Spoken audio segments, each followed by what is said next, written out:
I'm going to teach you learn how to record a vehicle purchase in QuickBooks Online. By the end, you'll know exactly how to enter the purchase so it's tracked as a fixed asset on your books, not just a regular expense.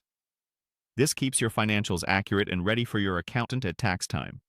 Start on the left-hand menu and open Expenses and Pay Bills, then choose Expense Transactions.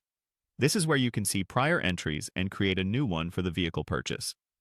Next, click New Transaction and select Expense. We're using an expense form because it lets us record the payment and categorize it to the right asset account in one place. Select the vendor or payee.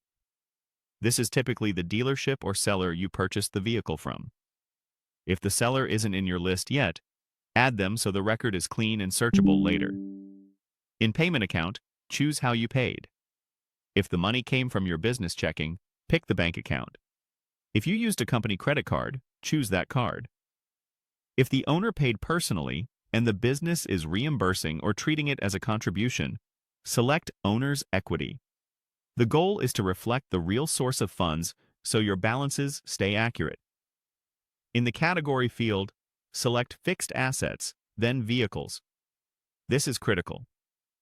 Using the Vehicles account capitalizes the purchase, meaning the vehicle is recorded as an asset on your balance sheet rather than a day-to-day expense on your profit and loss. It also sets you up to handle depreciation properly with your accountant. Enter the amount, the date of the purchase, and a clear description. For the amount, use the total you paid at the time, including any immediate fees rolled into the purchase. For the description, include helpful details like the vehicle make and model, the invoice number, or any internal note that will help you identify this asset later. The date should match the date on the bill of sale or the payment date so your reports line up. When everything looks right, click Save and Close. QuickBooks will record the transaction, reduce the payment account you selected, and increase your fixed assets under Vehicles. That's it. A quick tip before we wrap up. After recording the purchase, plan to work with your accountant on setting up depreciation schedules and any financing entries if the vehicle was financed. Keeping documentation like the bill of sale and financing agreement handy will make that process smoother. That's how to record a vehicle purchase in QuickBooks Online.